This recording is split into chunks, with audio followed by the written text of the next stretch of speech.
How excited are you about the prospect of your first Premier League game at White Hart Lane? Well, extremely excited. Obviously, we need to focus on a win. Bearing in mind our last result, the performance was extremely good. We think we can just take one more step and try to get the 3 points. It's important to repay the fans on the fantastic support we had at Newcastle. It's going to be exciting to be at White Hart Lane. Last year I always had the impression this is one of the most difficult grounds to play, and so now it's our home ground, and we'll have to take full advantage of that. Is that something you can feed off that atmosphere? You talked about it. Yeah, it's very emotional and intense, and that's why I look forward to it. What sort of threat do you expect from West Brom? Well, they had an amazing game against Liverpool.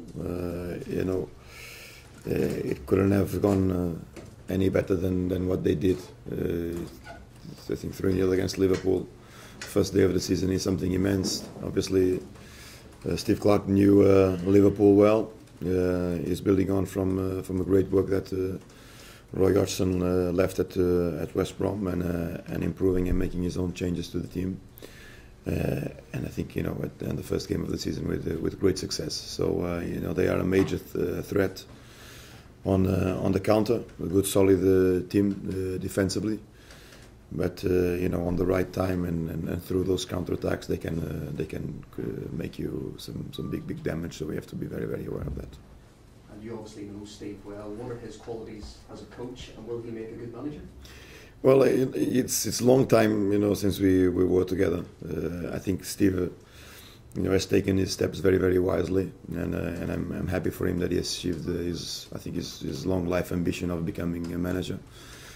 I respect him a lot because he took those steps very, very sensibly, and we got the opportunity to be in the Premiership on a club as well organised as West Brom, where he can build something extremely good. It's an excellent opportunity for him, so I'm very, very happy for him.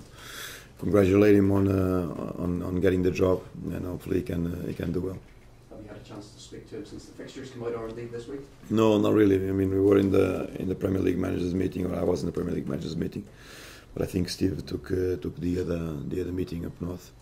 So we didn't speak. I think last time we spoke was when we played Liverpool in November, I think, with Chelsea. In terms of players leaving, it's been a busy week. Are you able to update us on the situation of Michael Dawson? Well, nothing really. I think there was some interest shown by QPR.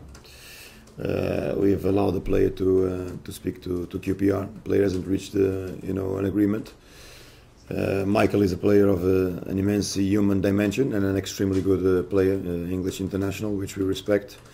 So on my conversation with Michael, things were very, very open. We would listen to offers, but if the scenario in the end of the transfer window ended up with Michael staying, it'll be an extremely good privilege for us. So that's how we approach the market on Michael's situation. And what is the hold up with the Queen's Park Rangers offer a bid? I don't know. Then it's what I know is that the player trained today, so obviously he's in contention for the game against West Brom. In terms of Jermain Defoe, is he facing a similar exit? Not really. No.